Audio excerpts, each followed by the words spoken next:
Good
afternoon. Welcome. It is Monday, March 2nd, 2026. And my name is Wendy, and this is Truly Sinister. And I just want to welcome you. And don't forget to like and subscribe. I hope everybody's first day of the week is going good.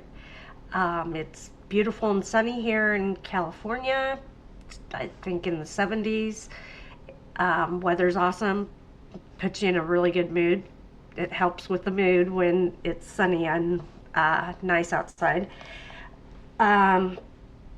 Today, I kind of wanted to go over some more Alexander Brothers trial material. Mainly Tal Alexander. He is the non-twin, and he is a real estate broker, high-end real estate broker, with his brother Orrin, I believe. And there are some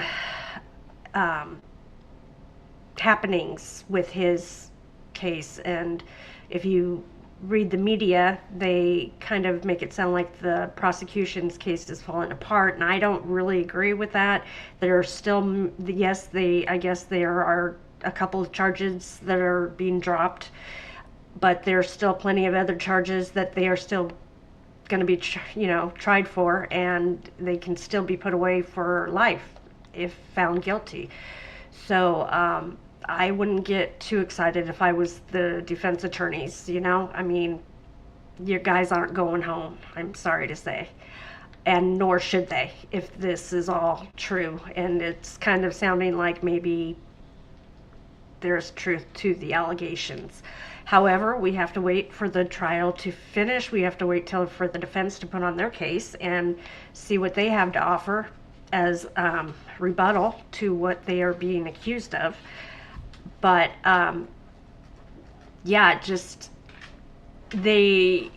it sounds like there might be some witness intimidation going on, or suspected witness intimidation, which is causing the prosecution to have to drop a couple of the charges.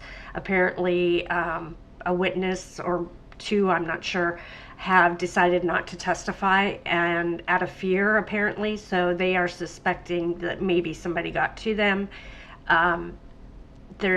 So far there's no proof of that, but that's the suspicion. So, and it doesn't sound too far out of reach for the Alexander brothers. We know that they are very wealthy. They have ties all across the U.S. and out of the country. They're powerful. They were included in the last Epstein file drop. So, yeah, they schmooze with the right people, I guess you can say. And so, who knows how far their reach is? I mean, money talks, right? I did look into the original that got this whole thing rolling, the one that's from Australia that was found deceased in her home. And apparently, the coroner is saying that it is not a suspicious death and it is no longer being investigated as such. So I'm not sure what makes them so sure of that, but they're saying that it is not suspicious at this point. So um, I guess nothing, I guess they can't be accused of that. Um, which wouldn't have surprised me. Like I said, their reach is far, right? I mean, they're world travelers and they have money, they have power. So who's to say that they can't reach a witness in Australia? But apparently that suspicion has been put to rest, and they are treating it as a natural death. So there's that. Um, how about that Kelsey Fitzsimmons hearing? Huh? That freaking assistant district attorney, I just wanted to smack him in his fucking air quotes. I mean, what are we doing? I mean, geez, why is he not being charged with anything? Do you know how many felonies he committed? Breaking into her house and stealing her computer and going online and pretending to be her and canceling stuff, closing accounts, taking the money out of the accounts, canceling their honeymoon, taking the refund for himself, um, filling, ordering paperwork to change the beneficiary on her pension. What about that is not criminal? Can I just ask that? And so why is he not being brought up on charges? You have to wonder. His mom's family's pretty important in that town. I believe there's even a park named after his grandfather, his mom's dad. So, she comes from a long line of police officers, and it just makes you wonder, is this another McAlbert situation where there's one family that runs the town, and anything they want or need, everybody bends over backwards to accommodate. And you gotta wonder, is that not what's going on here? I mean, the fucking corruption in Massachusetts just goes on and on and on and on, and it's so disgusting to watch. It's just like, that's the state where everything was started for our country, the Constitution and all that. And they are, by far, from what I've seen so far, one of the worst states when it comes to corruption. It's heartbreaking to think that they are so two-faced, basically. I mean, that's like Melanie Griffith, Melanie Little says, that's where you go for your constitutional rights to die. It's like, I don't know. She needs to, as soon as this is over, she needs to get the hell out, because I wouldn't want to stay there. No way, no how. Same with Karen Reed. Why would they? What do they have keeping them there? Kelsey has her son, but I would just, fight that tooth and nail and say there's no way I can live here and feel safe living here. I mean, and just fight it. He may be in prison anyway, so he may not have any say. She may get to, payback's a bitch, and she may just get hers. She may be able to do all this right back to him while he's in jail, sitting in jail, rotting away. She can file all these motions on him and get all these things approved and granted, and take her baby and go, and not have anything holding her back. And I say more power to her if that's what she wants to do, because he's a piece of shit. I mean, I was reading through this timeline of events, and he's just a conniving, lying POS. I mean, it's like, I just know that karma has his address, and it's just a matter of time. I mean, things are starting to things are starting to work out in Kelsey's favor, I think. And I think that Tim Bradel played it right by holding his cards close to his chest this long, and playing them like he did. He wanted to wait until the prosecution filed a certification of compliance. Just one second. So I'm not sure where I was before that. I just paused it. But yeah, I think that karma knows just Sorry about that. I'm not sure where I was before I paused that, but yeah, I think Karma knows Justin's name, and I think Timothy Bradle played that perfectly. He wanted to wait until the Commonwealth, filed their certificate of completion or whatever, or compliance, for the discovery, saying that they have handed everything over, so that he could say, I'm calling bullshit on that. You have not turned everything over, because we know of a certain situation where Justin was, videotaped breaking into my client's home 3 days after she was shot. So I want everything you have. I want to know why he's not being charged, et cetera, et cetera, et cetera. So it was a big fuck you to the Commonwealth, and it was very well deserved as far as I'm concerned.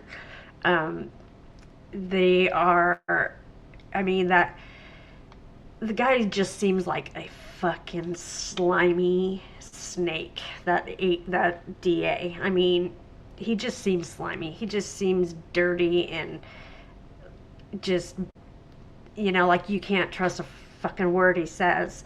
And, I hope I'm wrong, but so far, he's not proven to be too uh, forthcoming and honest. And, how do you go from having a conflict and you pass Justin's case on to a different office to having them pass it back to you, and that now you can look at it and decide that you're not going to press charges on him? It's like, take your pick. There was a number of felonies that he committed.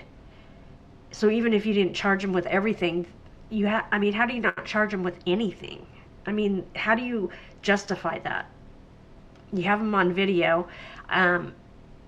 Even if he did call the police and tell them that he needed to get into the house to get some belongings, and even if they did say, well, if you have some belongings, go ahead and get them. If you have any problems, call us and we'll come keep the peace. I'm almost positive they didn't say, kick the door in and break the door jamb. I can almost guarantee you they did not say that. So if he didn't have a key, he had no business being in there, as far as I'm concerned. And he had no business being in there anyway, because he had a sworn affidavit saying that his home was in Stowe with his parents. So he no longer considered this his residence, and so he had no right to be there. What a piece of dirt. I mean, you just gotta wonder what the hell he's thinking. And I think he thought she was gonna die, and he wanted to get all that shit changed over into his name before she died. Because how do you explain her making the changes after she dies? But my question is, how do you explain her making these changes when she's fighting for her life? I'm sure she's not online, worried about her pension and the beneficiary of her pension and changing it. So it's like, and what did he want with her medical records? What's that about? I can see where he would want the psych medical records, even though he can't really use them. How are you going to use them without admitting that you stole them, right? So you can't really use them for anything. But he's just a POS, and she's better off without him. And I hope that he gets his, and if his family has anything to do with any of this, I hope they get theirs too. I mean, I don't understand where his mom comes from, that she can be okay with him not wanting the baby's mom, Kelsey, in the baby's life. I mean, any mother, no matter what the daughter-in-law did, would want the baby to have the mom in their life. I mean, they can't be without their mom. They can't be without their dad either. But I mean, she was breastfeeding him when they came to take him from her. And that's a whole nother issue. I mean, why they had 3 officers come over there to do that with no social worker, no female officer, knowing that she just came back from leave for postpartum depression. And since when don't the bosses tell you that you're fired? I mean, they were told that, they told her that she no longer has a job and she needs to turn over her guns. I'm sorry, but you can just tell a subordinate to go over to so and so's house and tell them they no longer have a job and take their guns. I mean, isn't that a sit down type of meeting? And shouldn't the union be involved with that decision? I mean, you can just send a subordinate to someone's house and do that. It's like, what kind of Mayberry are we fucking living in? It's like, and then to not have body camera. I mean, in today's day and age, there's no excuse for a police department to not have body cam. I'm sorry. It's like, that's unexcusable. And if they don't have them now after this, then there's a reason that they don't want their shit out there. That's all I can say. Because it ends up protecting and um, finding in favor of the police officer more than not. When somebody asks for body cam footage, it ends up exonerating the police officer more than it doesn't. So if these cops are on the up and up, you would think that they would be insisting that their higher ups invest in some body cams. But if they don't want them, you got to ask yourself why. Why don't they want them? What don't they want seen? So we are going to, first I want to kind of go over a letter that Tal's lawyers, or no, that the state sent as far as Tal Alexander's charges go. Let's see.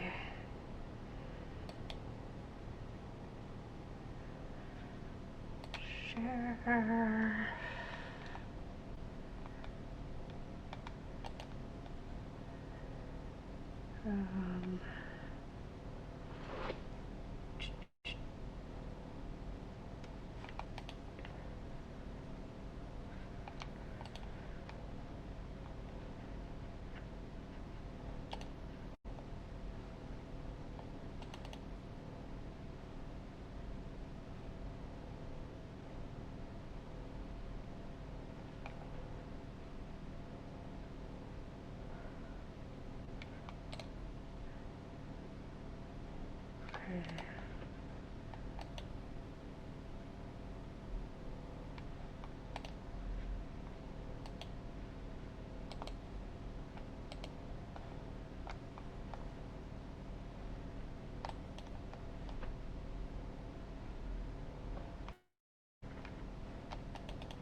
Okay.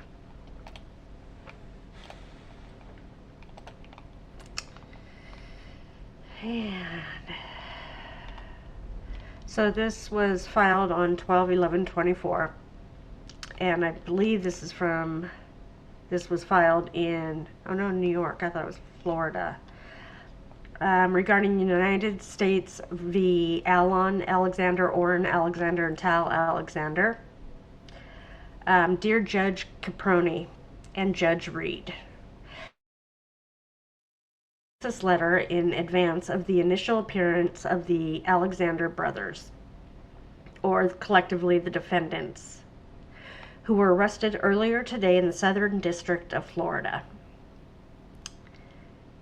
The defendants were taken into custody after a grand jury sitting in the Southern District of New York returned a 3-count indictment charging them with sex trafficking offenses.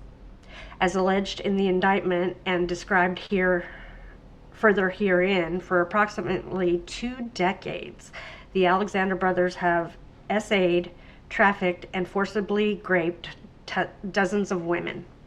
After relying on their substantial wealth and connections to carry out and conceal their crimes for years, all 3 defendants now face charges carrying potential sentences in prison of 15 years to life. For these reasons, and as detailed below, there is no condition or combination of conditions that will reasonably assure the appearance of the defendants as required and the safety of others and the community. The defendants cannot overcome the statutory presumption in favor of detention in this case, and the court should order them detained. I mean, if Kelsey Fitzsimmons is going to be declared dangerous to the community, these motherfuckers better be found to be a danger to the community. Definitely. Footnote 1. Alon and Orrin Alexander were arrested on state charges issued by the Miami-Dade County State Attorney's Office and are presently in state custody. They will be transferred into federal custody after their initial appearance on the state charges. And I hear that federal custody is like a cakewalk. It's like a resort compared to state custody. I mean, federal custody is like a cakewalk compared to state. Background: on December 11, 2024, a superseding indictment was returned by a federal grand jury sitting in the Southern District of New York. The indictment was unsealed, charging 1. Alon, Orrin, and Tal Alexander with participating in a sex trafficking conspiracy from at least 2010 through at least 2021 in violation of 18 U.S.C. statute 1594. Count 1. 2. Tal with sex trafficking, victim 1 in 2011 in violation, and that gives the statute, A and B. 1 and 2, count 2, and 3. Alon, Orrin, and Tal with sex trafficking, victim 2 in 2016. And 2, count 3. The way they worded that is really bad. A. The Alexander brothers sex trafficking scheme. The charged offenses span more than a decade of sex trafficking activity by the Alexander brothers. However, evidence from the government's investigation goes well beyond the conduct charged and shows that for more than 20 years, the Alexander brothers have, together and alone, repeatedly and violently raped and essayed dozens of victims. To date, law enforcement agents have interviewed dozens of women who reported being forcibly raped or essayed by at least one of the Alexander brothers, often after being incapacitated. This criminal activity spanned many years, both before and after Tal and Orrin Alexander rose to prominence in real estate. First at a well-known international brokerage based in New York, and then at their own firm. Evidence from the investigation, including multiple victim and witness accounts, shows that the Alexander brothers began engaging in acts of SA, or sexual violence, including gang rapes, while still in high school in Miami, Florida. Footnote 2. Or what happened to 3? What happened to 2? Well, let's read it. Footnote 2. Because the investigation is active and ongoing, the government is limited in the amount of information that it can publicly reveal at this time. In the extent the court has additional questions about the charged offense, conduct, or any other information set forth herein, the government is prepared to proffer additional information on an ex parte basis. Footnote 3. Alon and Orrin Alexander turned 18 on July 2, 2005, while Tal turned 18 on July 5, 2004, shortly after each graduated from high school. Okay. Not sure why that was necessary.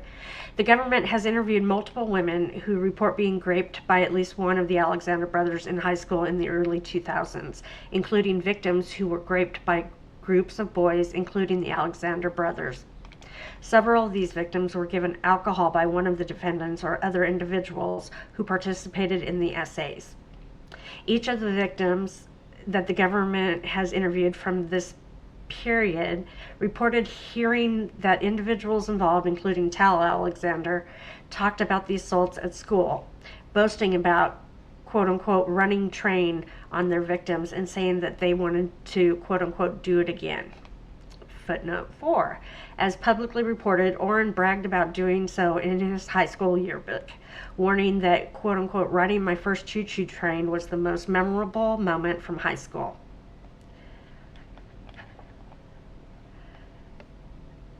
C. I don't know what it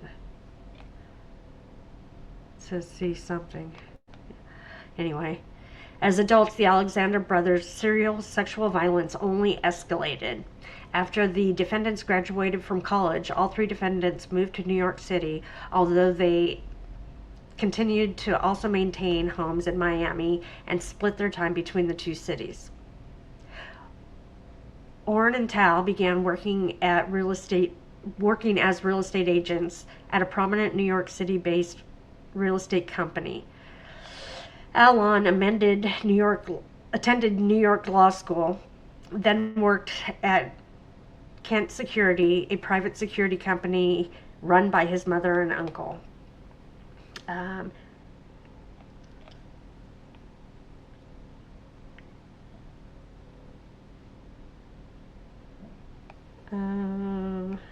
Number 5. Alon graduated law school in 2012 and was admitted to the New York bar in 2016. His bar membership is currently delinquent. Alon does not appear to have ever practiced law. Imagine that. During this period, and at all times relevant to the indictment, the Alexander brothers engaged in a persistent pattern of sex trafficking and SA. This conduct included both pre-planned trips and events for which the defendants recruited women to attend and then graped and SA'd them, as well as the opportunistic grapes and SAs of numerous victims who they encountered by chance. For the planned encounters, the Alexander brothers lured women to various locations with the promise of material benefits such as travel, luxury accommodations, and events or parties in various locations, including the Hamptons, Tulum, and Miami. In many cases, the Alexander brothers arranged travel for the women, purchasing flights or arranging other transportation to their vacation destinations. The Alexander brothers also promised and provided accommodations for the women at high-end hotels or luxury vacation rentals. Number 6. These vacation properties were typically rented by the Alexander brothers and or their friends. At times, the Alexander brothers worked with party promoters to arrange to have women attend parties at their vacation properties. On many occasions, the Alexander brothers invited their friends and Orrin and Tal's real estate clients to also stay at these properties. I wonder if they partook in the festivities. Then, during these trips and events, the Alexander brothers, alone, together, and with others, incapacitated and forcibly graped or SA'd their victims. Some victims reported symptoms consistent with being incapacitated after consuming a drink provided by one of the defendants. Several were unable to move or even speak, and some suffered significant gaps in their memories. The Alexander brothers used a similar plan in essays after chance encounters with women at nightclubs, parties, or other social events. After the initial meeting, the defendants lured the women to a second location and then forcibly raped her. Each of the defendants did this separately and on some occasions with the assistance of or together with another defendant. On some occasions, one of the defendants would meet a woman on a dating application or on social media, and under the guise of exploring a potential relationship, invite the woman to his apartment before forcibly raping her. In most instances, victims reported that one of the defendants gave them a drink, either at the club or social event or back at the defendant's shared apartment in New York City. After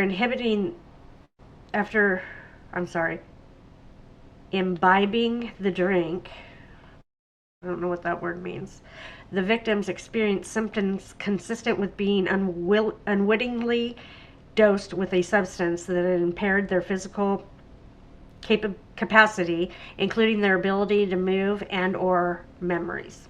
Many victims told the brothers no or even screamed while the rapes were happening, but on each occasion the defendants ignored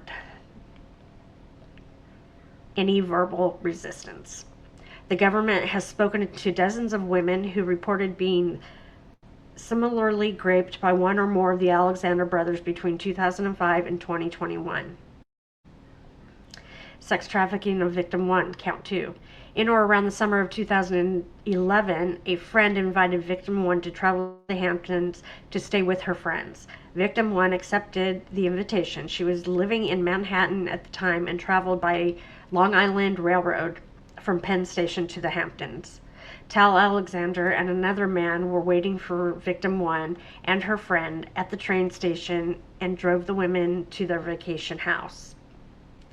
Victim 1 had never met Tal Alexander before. After arriving at the house, victim 1 was given a glass of wine and drank about half of it before she began to feel unwell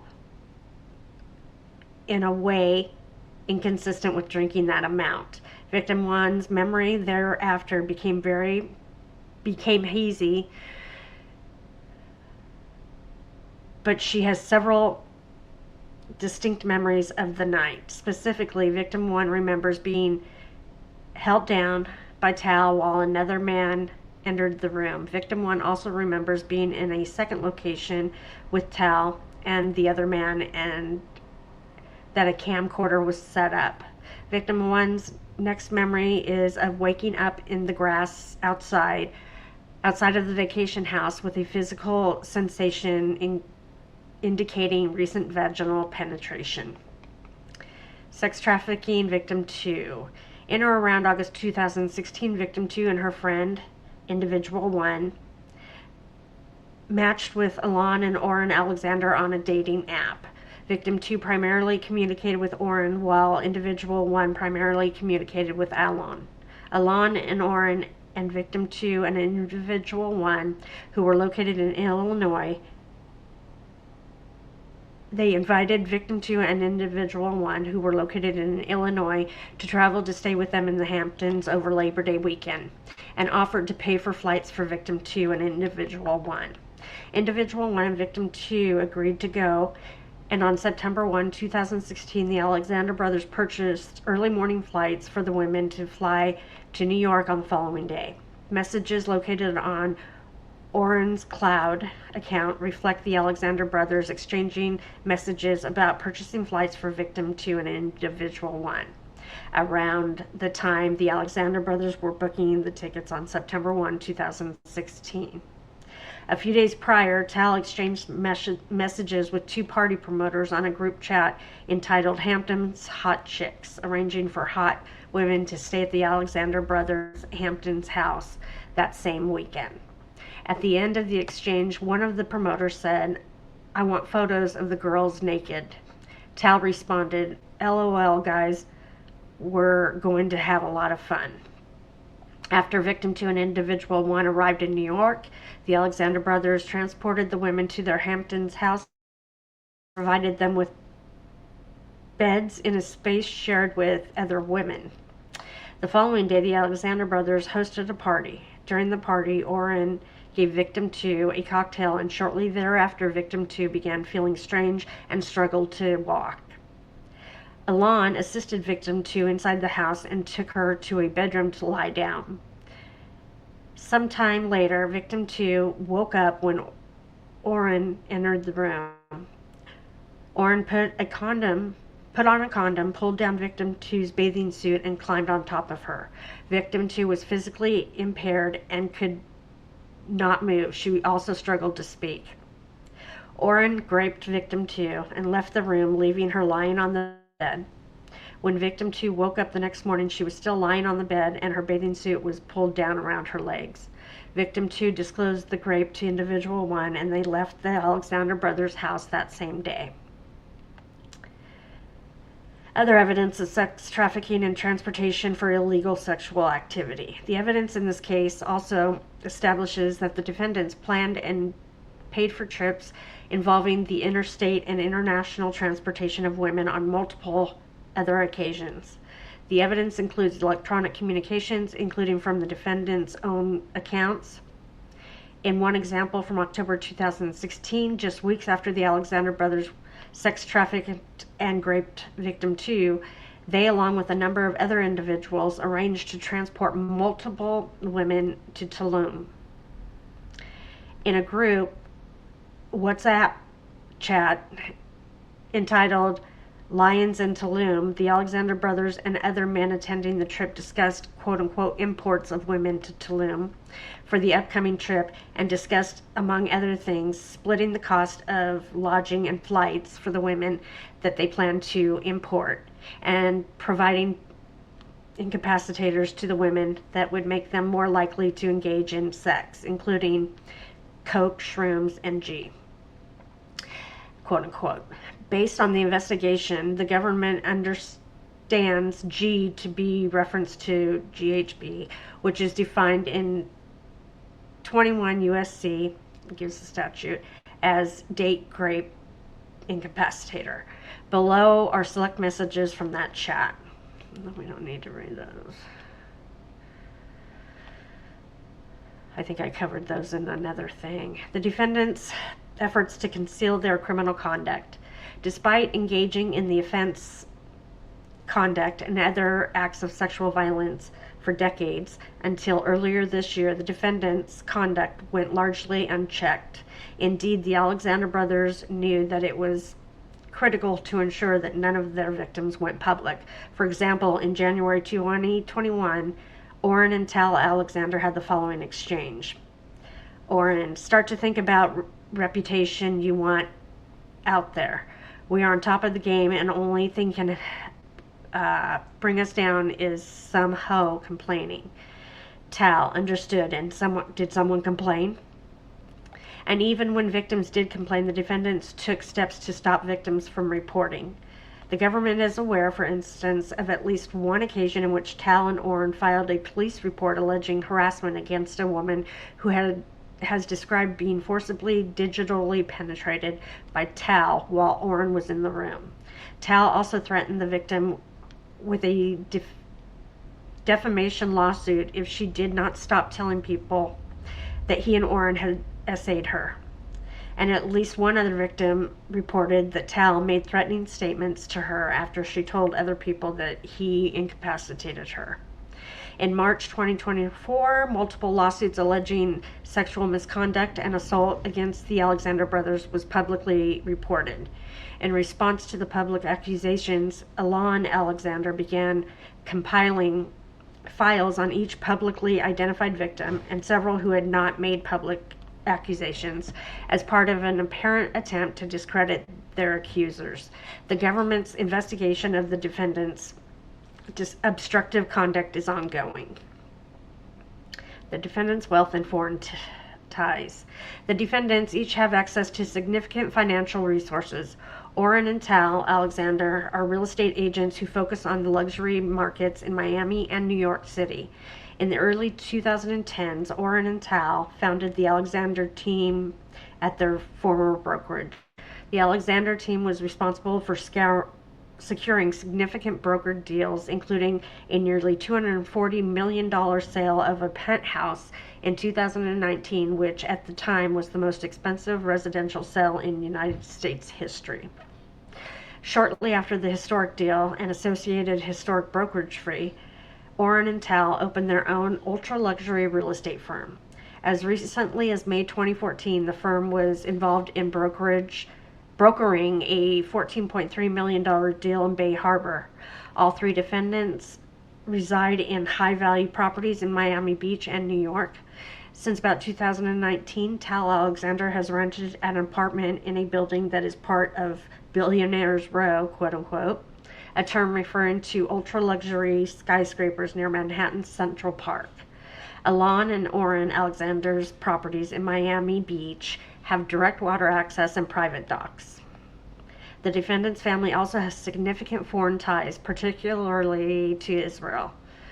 Their parents are from Israel, and the Alexander brothers frequently travel to Israel to visit family, conduct business, and for vacation. They also travel frequently outside the United States to other locations, often booking flights at the last minute or traveling by private jet or yacht. I've never heard of anybody from Israel named Alexander. Are you telling me their last name was Alexander originally, or did their dad change his last name? Because that to me does not seem like an Israeli last name. Applicable law. Under the Bail Reform Act, the court may order a defendant's detention pending trial upon a determination that the defendant is either a danger to the community or a risk of flight. A finding of risk of flight must be supported by a preponderance of the evidence. A finding of dangerousness must be supported by clear and convincing evidence. The Bail Reform Act lists 4 factors to be considered in the detention analysis: the nature and circumstances of the crimes charged, including whether the offense is a violation of Section 159.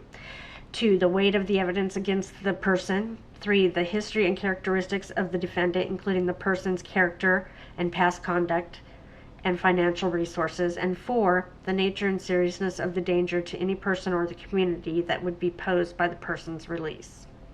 The concept of dangerousness encompasses not only the effect of a defendant's release on the safety of identifiable individuals, such as victims and witnesses, but also the danger that the defendant might engage in criminal activity to the detriment of the community.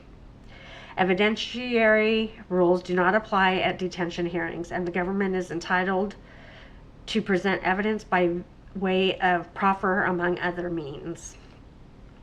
Where a judicial officer concludes after a hearing that no condition or combination of conditions will reasonably assure the appearance of the person as required and the safety of any other person in the community, such judicial officer shall order the detention of the person before trial. Additionally, whereas here a defendant is charged with sex trafficking in violation of the statute, in other words, an offense under Chapter 77 of Title 18, it shall be presumed, subject to rebuttal, that no condition or combination of conditions will reasonably assure the appearance of the defendant as required and the safety of the community. For the reasons set forth below, the defendants pose significant danger to the community as well as a serious flight risk. This is especially true given the nature of the criminal conduct and the strong weight of the evidence. The defendants therefore cannot overcome the statutory presumption in favor of detention in this case. In considering the danger and risk of flight presented by the defendants, the court is required to consider the weight of the evidence against the defendant. The Alexander brothers are charged with serious and violent crimes. As alleged in the indictment, the defendants have participated in a sex trafficking conspiracy using force, fraud, and coercion over a period of at least 11 years. In addition, they are each charged with at least one substantive count of sex trafficking, and all of the counts in the indictment carry a presumption of intention.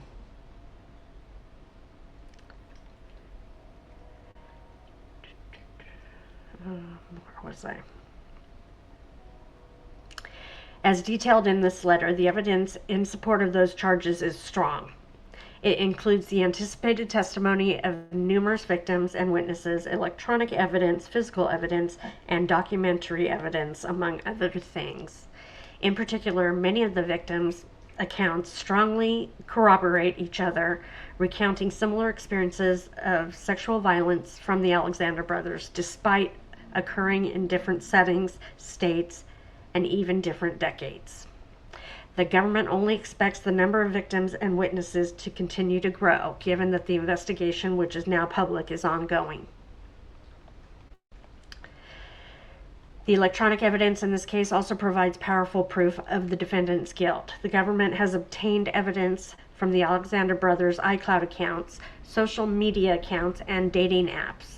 Just today, during the execution of search warrants at the residences of each of the Alexander brothers, law enforcement agents seized numerous electronic devices, including cell phones, cameras, computers, and electronic storage devices. The electronic evidence reviewed to date includes messages in which the Alexander brothers arranged travel for victims, discuss providing drug incapacitors to women, and discuss group sex. The electronic evidence also includes photos and videos, many of them sexually explicit, and some depicting some of the Alexander brothers on engaging in sexual activity with the victims. Such evidence strongly corroborates the victims' accounts, together with the other records in the case, including social media records, travel records, and financial records. The weight of the evidence counsels powerfully in favor of detention.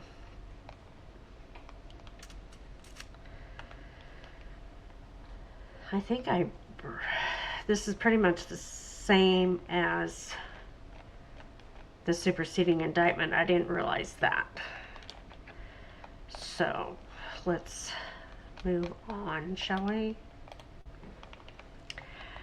I mean, I just am amazed that these guys think that they can do what they do and nobody's going to question them. Nobody's going to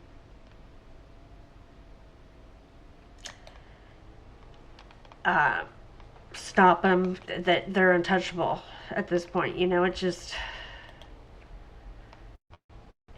crazy to me. Um,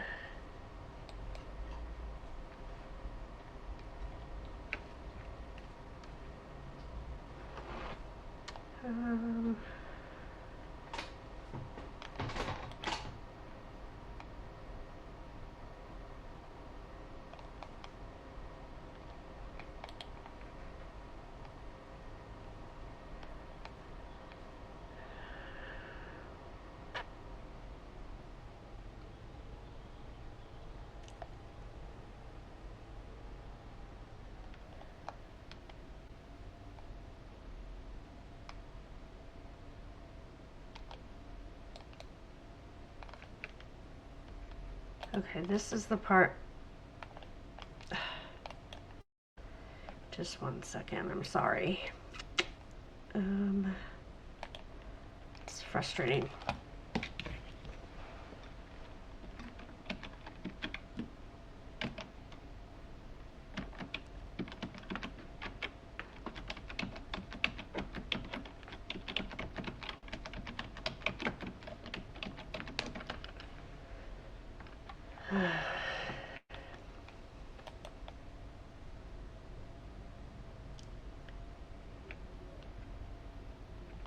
Okay, this is an article about how they say that the case against Tal Alexander is falling apart and why they're having to drop a couple of the charges. So,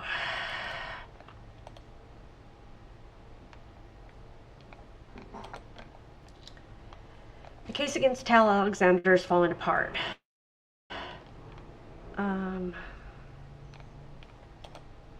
Okay. A closer look at the implosion of Count 2 and why the government's own evidence is doing the damage. In the federal trial of the Alexander brothers, Count 2 is different from every other charge in the indictment. It is the only count brought solely against Tal Alexander, and it centers on one accuser's description of a single weekend in the Hamptons nearly 15 years ago. There's no physical evidence backing it up, no medical records, no police report from the time, no independent witness who can place Tal at the location of the alleged assault. The government's case on this count rests entirely on Lindsay Acree, and the testimony presented at trial has raised serious questions about whether her account can support a criminal conviction. As the evidence has unfolded, this has become more than a simple credibility contest between a defendant and an accuser. Key details in Acree's story have shifted in ways that align with information introduced by the defense rather than with a consistent recollection of events. Documentary evidence has also called into question whether Tal Alexander even had access to the property on the date alleged. On the record, the judge described the witness's testimony as quote-unquote somewhat all over the place. Count 2 has not just been disputed, the foundation of the charge has been severely undermined. What Acree said on direct. To understand the extent of the problems with Count 2, it helps to lay out exactly what Lindsay Acree told the jury on direct examination. Assistant U.S. Attorney Andrew Jones walked her step by step through her account of Memorial Day weekend 2011, and in broad outline, this was her testimony. Acree said she was 25 years old at the time and living near Union Square in Manhattan with 3 roommates, Julia, Amanda, and Rachel. She described 2011 as, quote-unquote, the time of my life, a tight circle of friends going out together, hosting dinners, and spending weekends in the Hamptons. She testified that a woman named Hannah Bolos, who had recently entered her social circle, invited her to spend Memorial Day weekend at her quote-unquote guy friends from Miami's house in the Hamptons. According to Acree, Hannah mentioned the name Tal, which she said stuck in her mind because she had only known women with that name. She and Hannah took the train, which she believed was on Saturday, and got off at the East Hampton station. 2 men were waiting for them, Tal Alexander and another man whose name she said she did not know. Tal drove them to the house. During the ride, Acree testified that the name Orrin came up. When she asked Tal if he knew Orrin Alexander, he said he looked at her through the rearview mirror and said no, a reaction she described as uncomfortable. She described the house as a single-level structure with a kitchen, bedrooms off to the side with glass doors, a rectangular pool and hot tub in the backyard, and sauna and gym downstairs. She said they arrived in the late afternoon and that the house was quiet, with no music or party underway. She briefly saw a couple in the kitchen who left without speaking to them. Jones then walked her through what happened next. The 4 of them went to the hot tub. At some point, Hannah and the second man left, and Acree remained with Tal. She testified that she drank less than a full glass of wine, describing it as 3 sips, half glass, before Tal suggested they go to the sauna. By the time she stepped out of the hot tub, she said her body felt heavy and slow, zombie-like, quote-unquote, and that she followed Tal in what felt like slow motion. Inside the sauna, she said they were alone at first. She testified that she thought he might kiss her, but instead he grabbed the back of her neck and pinned her down on the bench. She told the jury she did not know how to respond and described her memory as fragmented, quote-unquote, a flip book with big pages missing out of it. She said the second man entered the sauna casually. She described feeling dread and testified that she was then led from the sauna into the adjacent gym, the other man guiding her while Tal followed behind. In the gym, she said she was too weak to lift weights. The second man handed her and collapsed. She testified that both men were present, that Tal left and returned with a tripod, and that she remembered the straps of her bikini being pulled off and her body being moved. She described someone behind her and Tal in front of her, and said the men were laughing.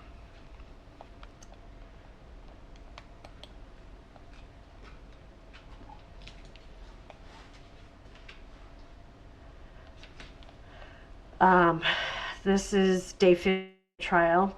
New accuser details Aspen assault defense battles over quote-unquote dead hookers text and selective evidence. Day 15 of the Alexander brothers trial moved between 2 very different kinds of evidence.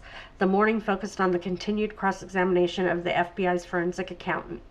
Defense attorneys pressed the agent over the way the government presented the brothers' communications, arguing that the charts shown to the jury left out messages that reflected a friendly dynamic.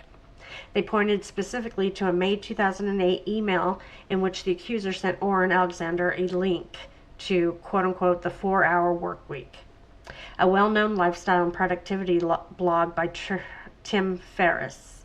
The defense suggested that by omitting exchanges like that, the government created a selective narrative and concealed evidence they say points to a consensual relationship.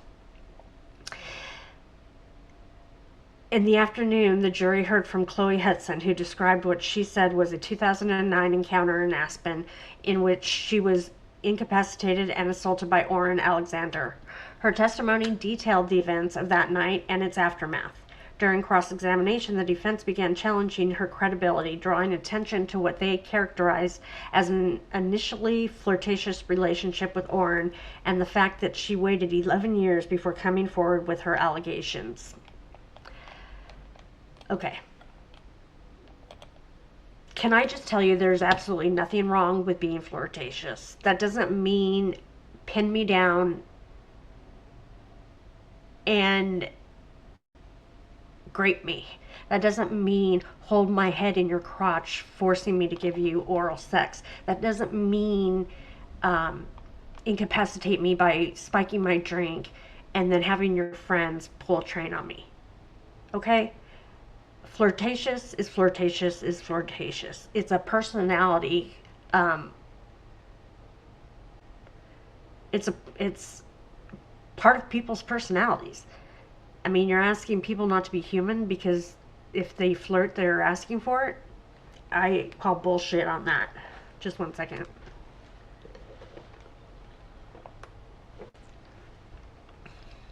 I don't agree with that. That's victim blaming, and it's bullshit. Just saying. What the witnesses said. Deliasa Penland, FBI forensic accountant, the defense attorneys for all three brothers took turns dismantling the government's summary charts, arguing that they were deliberately curated to exclude exculpatory evidence. They pointed to numerous instances where friendly, non-incriminating messages were omitted and where the government's timeline was based on witness testimony rather than hard metadata. The defense argued that this selective presentation created a false narrative of conspiracy. Chloe Hudson, a pseudonym for a victim's name. Hudson testified that she met Orrin Alexander in Acapulco in 2008. She was 24 and he was 19, and was immediately attracted to him, engaging in flirtatious online banter for over a year. She then described meeting him in Aspen in December 2009, where she claimed she became unusually intoxicated after just 2 drinks. Her memory of the night, she said, exists only in flashes, including Orrin kissing her aggressively, slapping her hand away as she tried to shield her body, being vigorously washed in a shower, and finally being dressed in a clown costume and pushed out into the cold. What a prick. Are you kidding me? Did that really happen? Wow. Anthony Chicolo, which is a pseudonym, Hudson's ex-boyfriend, testified that she told him about the Aspen incident in 2020, years after it occurred. He said she described it as a really traumatic experience and that she was crying and very emotional as she recounted it. On cross-examination, however, he admitted that he didn't recall her ever using the word grape and that she only told him about it after they had broken up. The Bitches blog and the judge's manifesto comment. A significant portion of the day was dedicated to arguments over the admissibility of a blog titled, quote-unquote, Vent on Bitches. The prosecution sought to introduce the blog as evidence, arguing it was analogous to a manifesto that revealed the defendant's misogynistic mindset and intent. In comparison, likened the blog to jihadist literature that would be admitted in a terrorism case to show the defendant's ideology. The defense vehemently objected, arguing that the blog's inflammatory and prejudicial content, including post titles like, quote-unquote, gay son or dyke daughter, and, quote, when it's proper to kill your baby, end quote, would unfairly bias the jury, and as it should. What the fuck? The judge ultimately ruled that some of the more inflammatory content should be redacted, but allowed the blog to be admitted as evidence of the conspiracy. The jury was shown several exhibits from the quote-unquote Vent on Bitches blog, starting with the quote-unquote About Me section. This section described the site as being, quote, written by a collection of 10 of the gnarliest guys you've ever ever seen from both coasts, end quote, and pledged to keep it as real as possible. The stated purpose was to provide advice to men on dealing with women and to women on when to shut the fuck up and how to dress and how to groom your sausage wallets. The section ended with a vulgar and misogynistic, I said misogynistic last time, right? Misogynistic tirade directed at any readers who might object to the content. Two specific blog posts were read aloud in court. The first, titled, quote, "cum dumping," end quote, graphically described a sexual act and was linked to an email exchange between Alon and Oren Alexander. The second post, titled, quote, "how they wake up," end quote, contrasted the feelings of the men and women the morning after a sexual encounter, stating the women would feel, quote, "violated, used, low self-esteem, the works," while the men would be laughing all the way into the night, repeating quotes from the night like, "Spread 'em, bitch, spread 'em." This quote was significant as it was also heard in a video that was part of the evidence presented to the jury.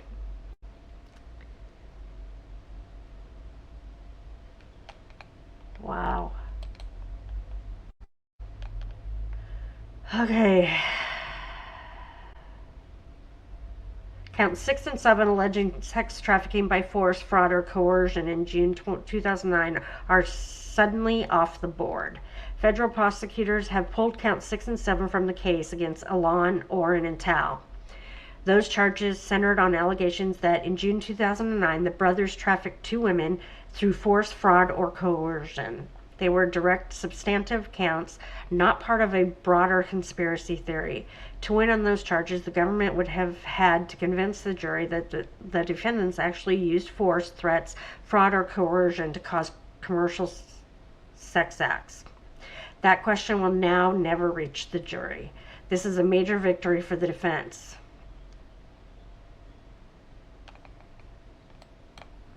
These are just updates from the trial so far. Prosecutors spent weeks building a sex trafficking conspiracy. Then they introduced a blog they knew the defendants didn't write. Federal prosecutors in the Southern District of New York have spent weeks asking a jury to believe that Oren Alexander, Tal Alexander, and Alon Alexander ran a decade-long sex trafficking conspiracy. Oren and Tal were luxury real estate brokers. Alon worked in a private security. Together, the government contends they formed a criminal enterprise that operated for 13 years and crossed international borders. It is a serious charge and it demands serious proof. What the government offered instead, near the close of its case, was a link to a blog. Not a confession, not a co-conspirator, not a financial record tracking the mechanics of a criminal enterprise. A blog written by someone else, forwarded in an email and dressed up in court as the ideological blueprint for the whole thing. The gap between that charge and that evidence is not a crack in the government's case, it's a chasm. The government's entire case rests on a simple but powerful narrative. The brothers used their immense wealth and status as a weapon to lure and abuse women. In her opening statement, Assistant U.S. Attorney Madison Smizer declared that the defendants had a playbook for their crimes. Later, in a move that would prove disastrous, the prosecution successfully argued for the admission of the, quote, "vent on bitches" blog, framing it as analogous to a manifesto and the ideological blueprint for the entire conspiracy. Judge Valerie Caproni appeared to literature and invoking what she called the jihadist literature exception to the ordinary rules of authorship attribution. It was a striking analogy and a revealing one. The court was prepared to treat a forwarded link to a college roommate's blog the same way it would treat a terrorist recruitment manual. This narrative, however, has now spectacularly collapsed. As the trial record shows, the government's connection to the brothers to this manifesto is not one of authorship, but of a single forwarded email. The evidence presented shows Oren Alexander forwarding a link to a post on the third-party blog to his brother Alon. That's it. That is the entirety of the connection. The government has taken a forwarded link, the 2009 equivalent of a retweet, and attempted to spin it into the premeditated design for a criminal empire. A sidebar on February 2nd, 2026, laid bare the absurdity of the government's method. Prosecutor Andrew Jones presented a chain of events he argued was direct evidence of the conspiracy. Alon emailed Oren a sexually explicit photo with a crude caption. The photo and a version of the caption appeared on the blog. Oren then emailed the blog link back to Alon, who shared it with a friend. To Mr. Jones, this was a slam dunk.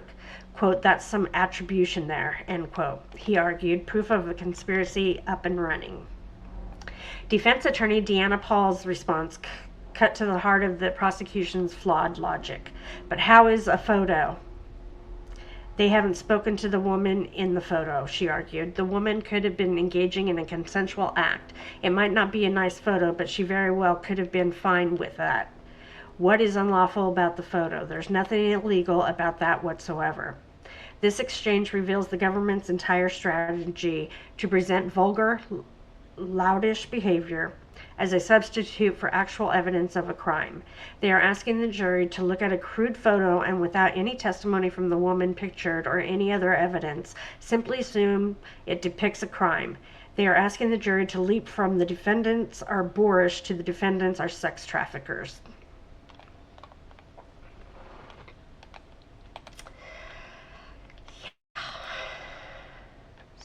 So, I hope their case isn't falling apart.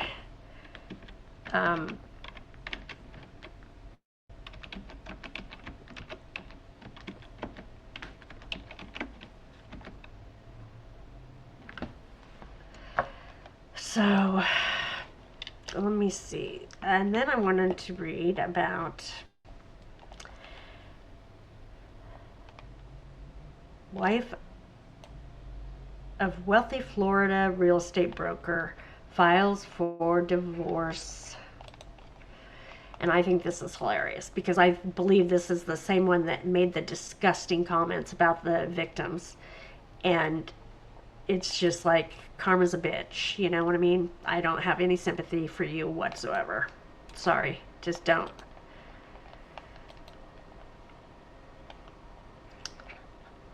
Okay, wife of wealthy Florida real estate brother files for divorce as husband. What the fuck?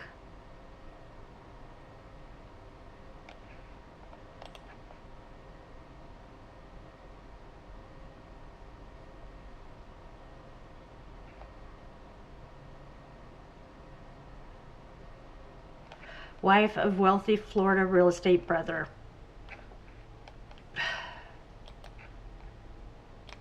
files for divorce as husband is denied bail in alleged sex scandal. I didn't know that this happened. Brothers Tal, Oren, and Alon Alexander allegedly sexually assaulted dozens of women in New York, Miami, and elsewhere.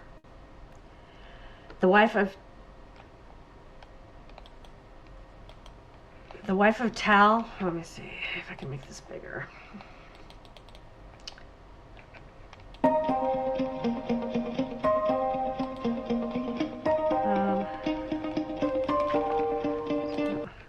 Okay.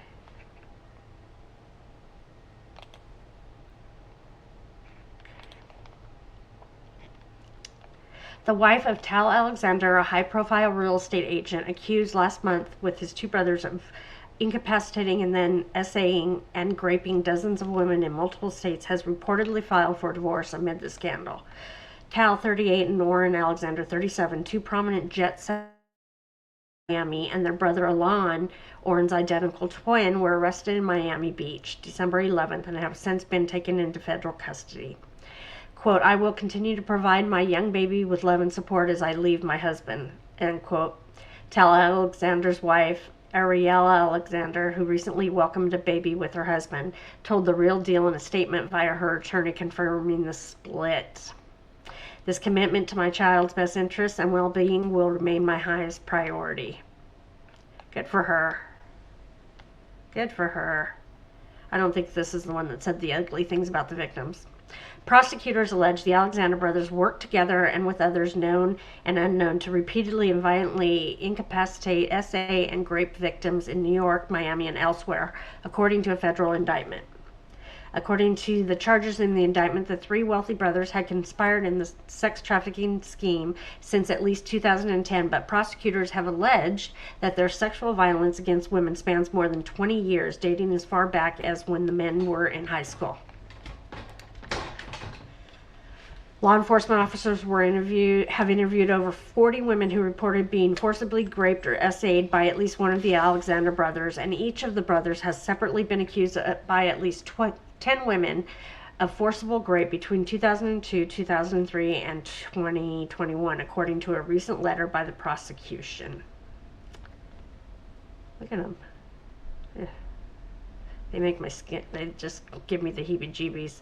Investigators say they uncovered trophies during a search at Tal Alexander's apartment on Manhattan's Billionaires Row, including sexually explicit photos and videos showing women in states of intoxication and undress.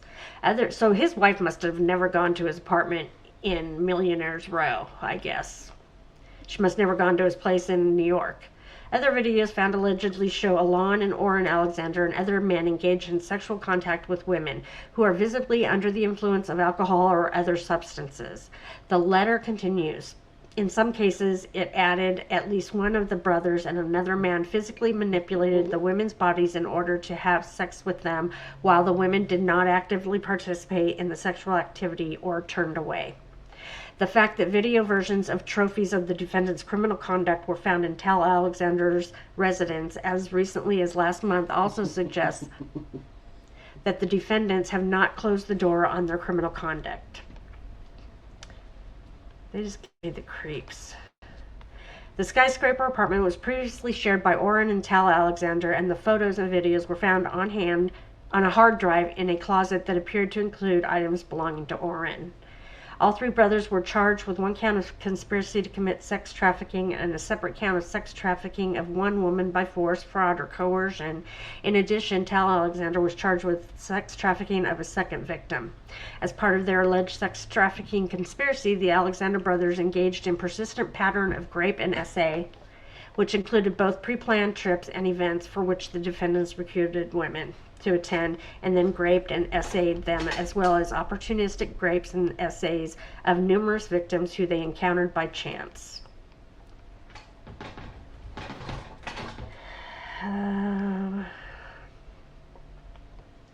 That's it.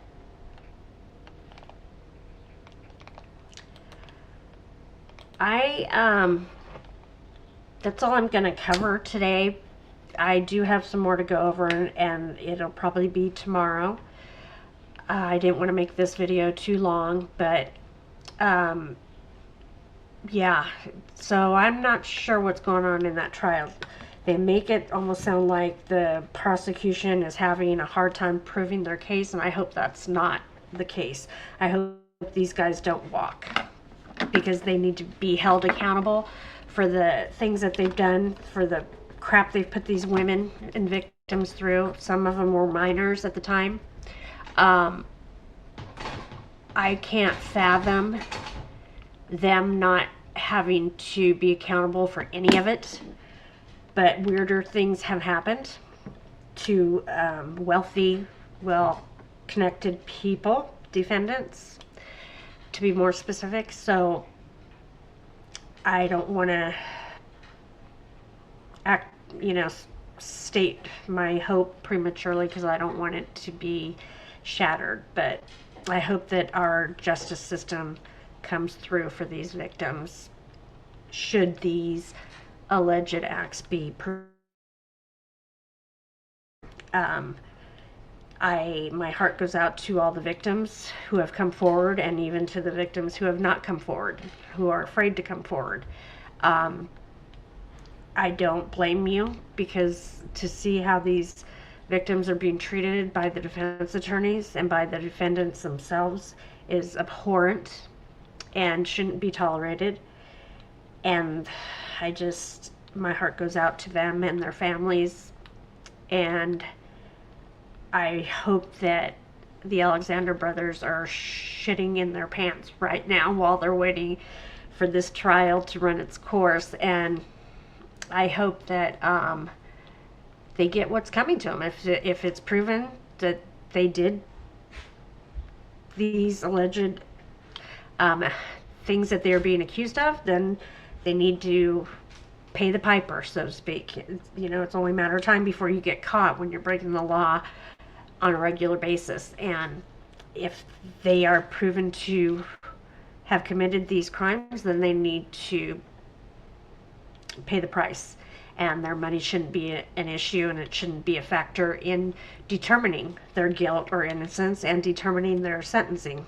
So we will keep an eye out. I know that the prosecution's case is almost over, and then the defense will put on their case. That should be interesting, and I will continue to keep you apprised of the things that are happening. They're not really being specific with a lot of the stuff, so I'm trying to find as much about the daily trial happenings as I can, but like I said, it's few and far between, and it's really sporadic. Some days they have a lot of detail on what happened, and some days they don't. So I was planning on doing it day to day, and it's ended up being more week to week, because the daily reporting of the trials activities and happenings are not very full of information. They're not very